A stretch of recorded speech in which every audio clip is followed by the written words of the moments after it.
একটা cyclonic circulation আছে, হ্যাঁ, চক্রবাত ঘূর্ণাবর্ত একটা আছে আপনার, সেটা বর্তমানে রয়েছে আপনার পূর্ব মধ্য বে অফ বেঙ্গল এবং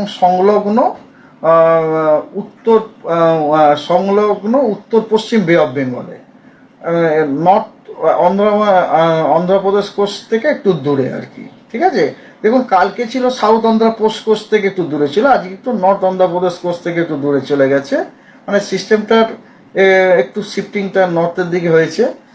আর ব্যাপারটা হচ্ছে কি, এই যে ঘূর্ণাবর্ত চক্রবাত ঘূর্ণাবর্ত সেটি আপনার আপনার একটা লেয়ারে অবস্থান করছে,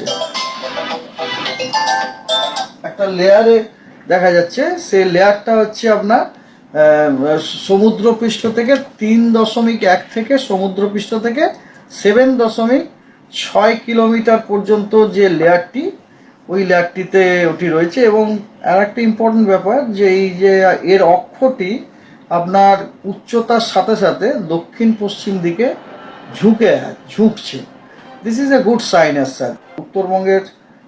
উত্তরবঙ্গের কন্ডিশন 8 তারিখেরই মতো, অর্থাৎ উত্তরের 5টি জেলাতে হোয়াইট স্প্রেড, বাকি জেলাগুলিতে ফেয়ারলি হোয়াইট স্প্রেড। 10 তারিখে দক্ষিণবঙ্গের আমরা ফেয়ারলি হোয়াইট স্প্রেড রেনফল পেতে পারি মুর্শিদাবাদ, নদিয়া এবং 2টি 24 পরগনায়, ইস্টের ডিস্ট্রিক্টগুলো বেসিক্যালি। আর বাকি জেলাগুলিতে আপনার স্ক্যাটার্ড রেনফল হওয়ার সম্ভাবনা আছে। আর নর্থ বেঙ্গলে 10 তারিখে সব জেলাতেই হোয়াইট স্প্রেড রেনফলের সম্ভাবনা আছে। 11, 12, 13 এই 3 দিন দক্ষিণবঙ্গের সব জেলাতে ফেয়ারলি হোয়াইট স্প্রেড রেনফল হওয়ার সম্ভাবনা আছে, এবং নর্থ বেঙ্গলে এই 3 দিন হোয়াইট স্প্রেড রেনফল হওয়ার সম্ভাবনা আছে। 14 তারিখেও দক্ষিণবঙ্গে আপনার ফেয়ারলি হোয়াইট স্প্রেড রেনফল হওয়ার সম্ভাবনা আছে। আপনার দক্ষিণবঙ্গে আপনার 11, 12, 13, 14 4 দিন, মানে সপ্তাহে 4টে দিন আমরা সব জেলাতেই ফেয়ারলি হোয়াইট স্প্রেড রেনফল পাওয়ার সম্ভাবনা আছে। আর 14 তারিখে নর্থ বেঙ্গলের 5টি জেলা, উত্তরের 5টি জেলাতে হোয়াইট স্প্রেড এবং বাকি জেলাগুলিতে ফেয়ারলি হোয়াইট স্প্রেড রেনফল। আর ওয়ার্নিং, সব থেকে বড় কথা, এই সপ্তাহে আগামী 5 দিনে যে ওয়ার্নিং, তাতে দক্ষিণবঙ্গের জন্য কোনো ওয়ার্নিং নেই, উত্তরবঙ্গের জন্যই খালি ওয়ার্নিং আছে। উত্তরবঙ্গে বেশ কিছু দিন আমাদের অত্যধিক ভারী বর্ষণেরও কিন্তু লাল সতর্কবার্তা আছে, এগুলি বললি আপনাদের। যেমন আজকে দার্জিলিং জলপাইগুড়িতে আপনার ভারী থেকে অতি ভারী বৃষ্টিপাতের জন্য অরেঞ্জ সতর্কবার্তা দেওয়া হয়েছে। ঠিক আছে,